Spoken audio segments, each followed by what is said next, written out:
Salams and welcome to part 2 of this fabulous book, Moral and Spiritual Transformation in Islam. Selected lectures and writings by Muhammad Fazlur Rahman Ansari and edited by Abdul Choughley. As I mentioned, you can get copies of this book from the Ahsan Academy of Research and by Shelvcraft. And look at the link below in the description where I've given the email addresses. And I'm not sure how I'm going to hold this, but this is just to remind us about Fazlur Rahman Ansari. So in between, I will hold this picture up, and then in between the book itself. I'd like to thank Anwar Essa from Shelvcraft, as well as the author. I've met the author as well, A.K. Choughley, a wonderful human being. Anwar Essa, a wonderful human being. This is a unification of minds with Anwar Essa and Abdul Choughley and others, Mahdie Kriel and Yasin Muhammad and others, who are upholding the banner of Islam by promoting and sharing the wonderful scholarly works of Fazlur Rahman Ansari and other academics such as Abdul Alim Siddiqui and his mission, and we'll go through some of these books as well. And I've also received a MS Word copy of this book by the author, Abdul Choughley, which makes it easier for me to read from my computer instead of trying to read from the book. So because it's difficult for me to read from the book. So let's get started with this, which is part 2. And today we're looking at the life and thought of the basically the CV or the bio of this amazing human being, Dr. Fazlur Rahman Ansari, Rah'ma'tul'laah. May Allah subhanahu wa ta'ala reward him. May Allah subhanahu wa ta'ala reward all those who are upholding, promoting his work and sharing his work with every new generation of the Muslims. It appeals to the layman's person, it appeals to academics. This work appeals to the scientists, to the doctors, the lawyers, the professionals, and the ordinary man and woman. So let's look at briefly at this amazing scholar, subhanallah. Right, he was born in 1914. He was born on the 14th of August 1914 in Muzaffar Nagar, UP, to a noble family tracing the lineage to the distinguished Sahaba Khalid Abu Ayyub Ansari radiallahu anhu. And later on in the book, A.K. Choughley describes a wonderful hadith about Abu Ayyub Ansari. But just in briefly, he was a Sahabi who was in Medina when Nabi Sallallahu Alaihi Wasallam, the Hijrah, came to Medina. First he was in Cuba, and then when he came into Medina, he stayed at the house of Abu Ayyub Ansari for about 6 or 7 months. Right, and famously, Nabi Sallallahu Alaihi Wasallam decided to stay downstairs and some water trickled down, but we'll come to that story, subhanAllah. So a wonderful human being, Abu Ayyub Ansari, one of the Ansar. We know there were two people. The group, the Ansar, were the helpers in Medina, and the Muhajirin were the ones who migrated on the Hijrah. They were the migrants. They went to migration from Makkah into Medina, right? So in 1914, he was born in 14 August 1914. Then in 1918, he commenced Hifz of the Quran at the age of 4 years. SubhanAllah, look at that. Then in 1921, he obtained a certificate of Hifz from Madrasa Islamia at Muzaffar Nagar, or Najjar, I don't know how to pronounce it. The family relocated to Meerut, where he commenced the Dars-e-Nizami course. And in 1924, he remained as a student at Madrasa Islamia. He enrolled at Meerut College to pursue the study of English. He contributed articles for the following, that was in 1931. He contributed articles for the following English newspapers. That's the Muslim Standard of Ceylon and the Royal Islam of Singapore.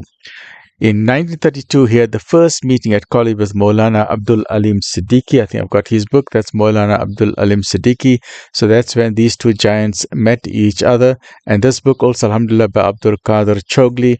And once again, you can get this from the Ahsan Academy of Research and from Shelvcraft. I would suggest you to buy multiple copies of this, hand it out as form of dawah. Every organization, every school library should have this. So please contact them to get multiple bulk volumes of these books, and I'm sure in bulk volumes they can give it to you at a discounted rate, alhamdulillah. So in 1932 was the first meeting with Dr. Fazlur Rahman Ansari with Maulana Abdul Alim Siddiqui. He established a relationship with Maulana Siddiqui, who entrusted him with the Tabligh mission. He wrote his debut book, The Beacon Light, in refutation of Christian polemics against Islam. In 1933, he passed the intermediate science course at Meerut College. He completed the Dars-e-Nizami course at Madrasa Islamia. He enrolled at Aligarh Muslim University for a BA degree. He wrote his second monograph, The Christian World in Revolution. In 1935, he obtained prestigious award in recognition of his achievements in his combined BA/BSc degrees. He also received a gold medal for establishing a new record in philosophy with an amazing 98%. Subhanallah. He was awarded the Haqqi Prize for Best Student in Arabic in BA exams. He wrote the following monographs: Muhammad, the Glory of the Ages, and Islam in Europe and America. That was in 1935.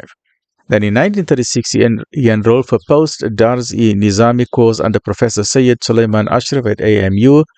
He married the eldest daughter of Maulana Siddiqui, Amat As-Subu Sabiha, and in 1937, apart from proficiency in English, Urdu, and Arabic, he started learning German. Turning point in his Tablighi activities, he was deputed by Maulana Siddiqui to work in Singapore and Malaya to counter anti-Islamic propaganda. He was editor of Genuine Islam magazine. He coordinated Old Malaya Muslim Missionary Society. He organized Far Eastern Missionary Front. He wrote Islam and Communism, Trends in Christianity and Humanity Reborn. In 1938, his Tablighi activities lasted 18 months, made major contributions in defending Islamic law from media, especially the Straits Times of Singapore. In 1939, he was selected as a fellow to pursue postgraduate studies in Germany. The outbreak of Second World War prevented his proposed studies abroad. He pursued Bachelor of Theology at AMU. Then in 1941, he passed with distinctions in Islamic subjects. In 1942, there was a lot of activity in 1942. He completed his MA course in philosophy with meritorious achievements. He obtained a first-class pass. He was elected president of the Philosophical Society of the AMU. He studied MA course independently in subjects which included politics, economics, and comparative religion. He commenced with his PhD in philosophy under the supervision of Sayyid Zafar al-Hassan. He became warder of Aftab Hostel, a post which he held for 3 years. Then in 1944, he was appointed member of the Education Planning Committee for 2 years, mandated by Quaid-e-Azam Muhammad Ali Jinnah. In 1947, he could not submit his PhD dissertation after Sayyid Zafar al-Hassan migrated to Pakistan. Another copy was destroyed during the partition of India. He studied homeopathic course. He accompanied Maulana Siddiqui along with his family to Karachi, that is modern-day Pakistan. He continued to work as private secretary to Maulana Siddiqui, and he was editor of the Sindh Information, Karachi.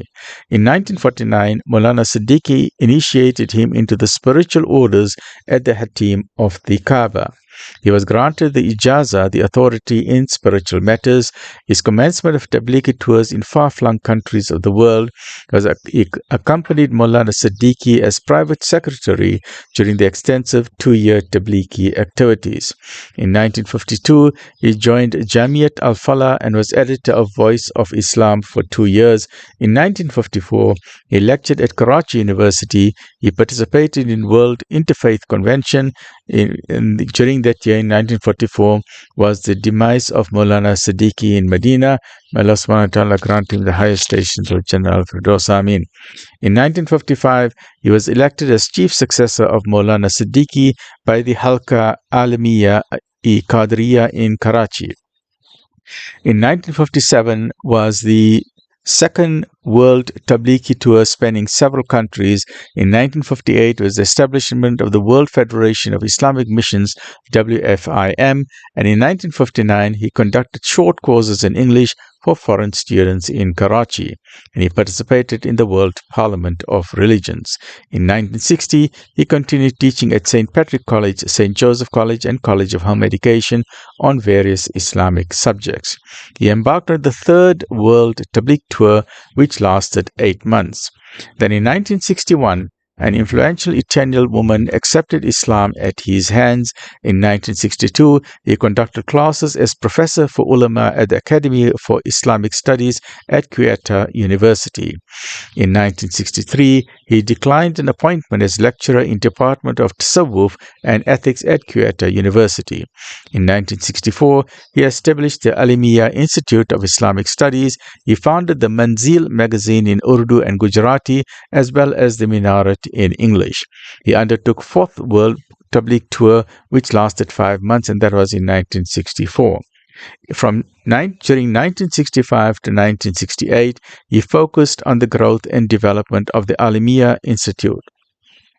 Then in 1969 was the Fifth World Tabligh Tour, which lasted 4 months, and he was the founder of the Islamic Research and Publication Bureau. And in 1970 was the first historic visit to South Africa, our land.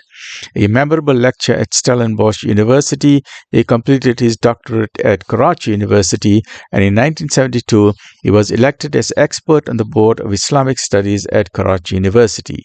He led a two-man delegation to Uganda, and then in 1972 he did a second historic visit to South Africa, and it was during that year, subhanAllah, that I got to listen to one of his amazing lectures when I was only 12 years old, subhanAllah, and that was in Jewel Street in Pretoria, at the Jewel Street Mosque. In 1973, he toured Seychelles and Sri Lanka for tabligh purposes. He wrote his monumental The Quranic Foundations and Structure of Muslim Society, a 2-volume publication. In 1974, he was admitted to hospital for cardiovascular disease. And also in 1974 was his demise after prolonged illness on the 6th of June 1974. May Allah subhanahu wa ta'ala grant him the highest stages of Jannah al-Firdaus in the company of those whom he loves. May Allah subhanahu wa ta'ala reward all those who are promoting and sharing his work and sponsoring his work. Anwar Essa, his brother, his families have been instrumental in financing a lot of the publications and promoting the works of Maulana Fazlur Rahman Ansari. The Ahsan Academy of Research has been instrumental in this, and the author Abdul Kader Choughley has been instrumental in writing fabulous books on the life of Maulana Fazlur Rahman Ansari, and I would like to share some of this with you. And this is part 2. Stay well. Join me in the next episode, where we will continue with this amazing life story of Dr. Maulana Fazlur Rahman Ansari, Rah'ma'tul'laah. Stay well, look after yourself. Alhamdulillah Rabbil Alamin.